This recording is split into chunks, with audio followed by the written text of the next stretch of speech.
Leipzig beat Manchester United by 3-2. Leipzig were 3-0 up, looked like they were cruising. United got a couple of quick goals late on, and you thought, Craig, here it is. Manchester United once again staging one of these now trademark comebacks under Solskjaer, but it didn't happen this time. No, it didn't happen, and been saying on the show for a few days, you can't keep getting away with it. And once again, they were atrocious at the start of the game. They went in with a defensive set-up. Tellez in as a wing-back on one side, Wan-Bissaka as a wing-back on the other side. But Leipzig were always going to play three up front, and that was going to push the two wing-backs back, and that allowed Sabitzer and Kevin Campbell to dominate the game. Look, Man United deserve to be in the Europa League because that's where they are at. That's their standard at the moment. They are a club that, you know, who some may say, well, we're in a good run in the Premier League. They were up to 5th and now 6th because Southampton are above them. You know, that's the kind of standard they're at the moment. They are being piloted by a manager who I will continually say is out his depth at this size of club. I will continually say it. And they have an ownership that are only interested in the balance sheet. They have a haphazard policy when it comes to transfers. We've seen Chelsea this summer go out and go bang, bang, bang, bang early. That is what we need. Here's the problems. Bang. Let's solve it. What did we see Man United do? We saw them hover over the edge of the cliff waiting and then do nothing. And so this is what you get. So it falls on the players. And then we've got the debacle that is Mina Raiola and Paul Pogba. Now, Pogba comes on again, gets himself a goal off a deflection, and they're back in the game. So the whole thing is just rotten to the core. And I hate to say it, but it's not only the manager that needs to change at this club, but the ownership needs to change, I think, for them to go forward and really challenge the big boys at the top of the domestic game and the top of the European tree again. Frank, let's not forget, Manchester United just needed a draw going into this tie, yet they were so exposed continuously at the back. You had flashbacks to that game against Spurs. In a match in which you could have kept it tight, they failed to get anywhere near that. Yeah, exactly, and it happened after 2 minutes after the beginning of the game. I guess they played a three at the back, where I wouldn't have played like that, knowing that the two back on the side from Leipzig go forward and like to go forward, and it happened like that with a fantastic pass from Sabitzer to concede the first goal for Manchester United. And I think it's a real problem of consistency, and Craig mentioned that you cannot think that you can go through the qualification group if you're not consistent. They got 6 points in 2 games, in the first 2 games of the Champions League, and they won only one other out of 4. So it's not enough. And I think they deserve to go in Europa League. It may be a better competition for them for this season. When you're battling with the big boys, you've got to put in big boys performances, Shaka, week in, week out. And that's exactly what United failed to do. Didn't get that point here today. Let's not forget that horrible result against Istanbul as well. Overall, schoolboy errors from a team that should know better. Should know better, and I put this down a lot to maybe a complacency or a certain self-arrogance around Manchester United. Listen, in the build-up to this game, I thought the 5-0 drubbing at Old Trafford would play into United's hands in terms of their own psychology going into this one, and I think it was exactly the opposite. You saw that in going to West Ham and their first half performance, where they could quite easily have been 3 behind. Yet they turn it on in the second half and are convincing winners.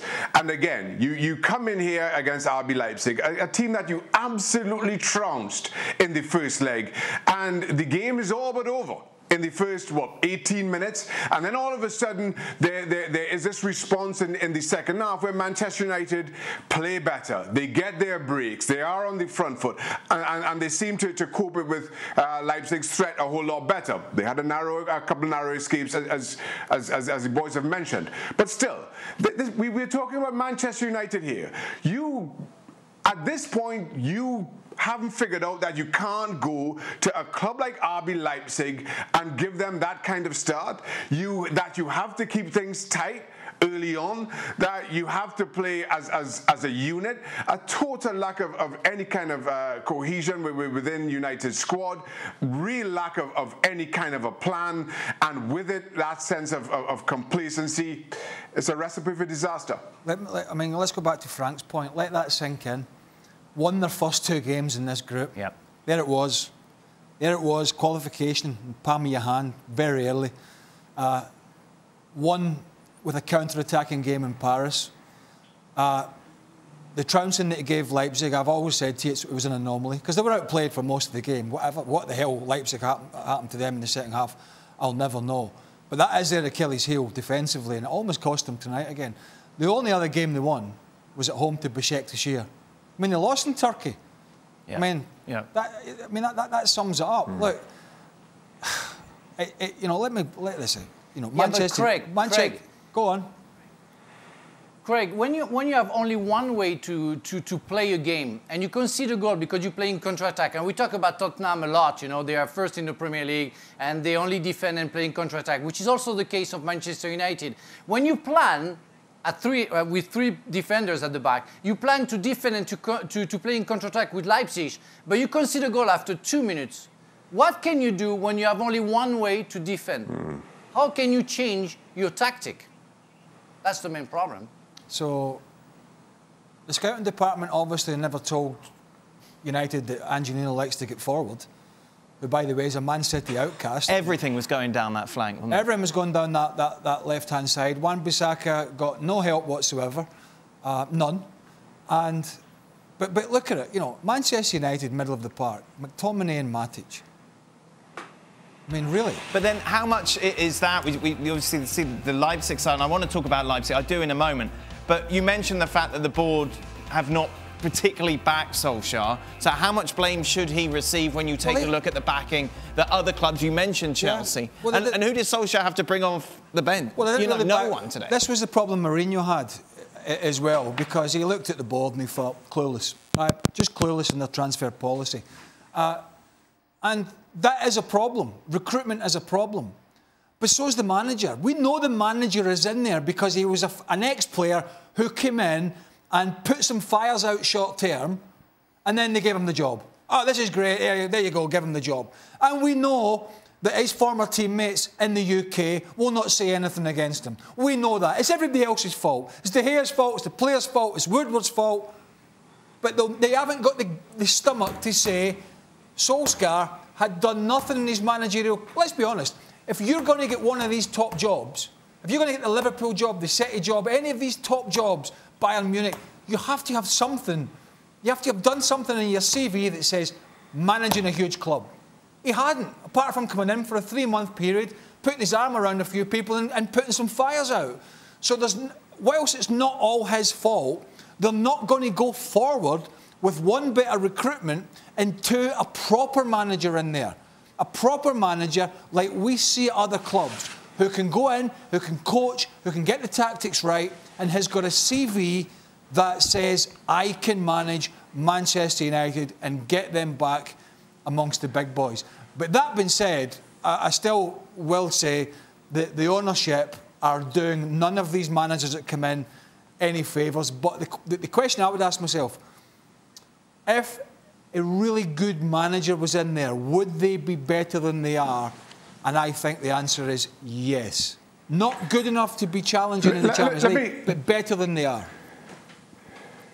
Let me just add to that, Dan. I mean, listen, I understand the excuses offered to Ole Gunnar Solskjaer in terms of the board not really backing him. And that's true to a sense.